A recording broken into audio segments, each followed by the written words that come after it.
সরস্বতী পূজার আগের সময়ে কেন কুল বা বরে খাওয়া নিষিদ্ধ? শুধু ফলের কারণে নয়, আছে গভীর শাস্ত্রীয় ভাবনা। এটা কোনো একদিনের নিয়ম নয়। শাস্ত্র প্রাচীন লোকাচারে দেখা যায় সরস্বতী পূজার আগে দীর্ঘ সময় জুড়ে কুল বা বরে খাওয়া থেকে বিরত থাকার বিধান আছে। প্রশ্ন হলো, এ সামান্য ফলের জন্য এত বড় নিষেধ কেন? প্রাচীন শাস্ত্রে খাদ্যকে দেখা হয়েছে মানুষের শরীর ও চেতনার সঙ্গে যুক্ত করে। কুল বা বরে মূলত শীতের শেষ ভাগে সম্পূর্ণ পরিপক্ক হয়। এর আগে খাওয়া মানে প্রকৃতির স্বাভাবিক নিয়মে আগে ফল গ্রহণ করা। শাস্ত্রকে বলা হয় অকাল ভোজন, যা দেহ ও মন দুইটার জন্যই অনুচিত।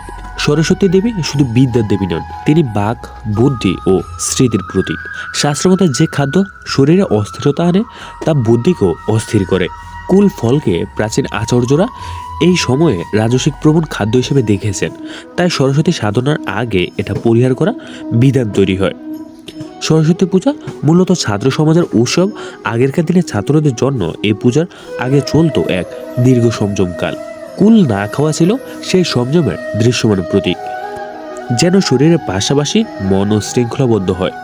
সরস্বতী পূজার মধ্য দিয়ে এই সংযমের শেষ পর্ব হয়। শাস্ত্রের ভাষায় ব্রত পূর্ণ লাভ করে, তাই যখন কুল বা বরে গ্রহণে আর বাধা নেই।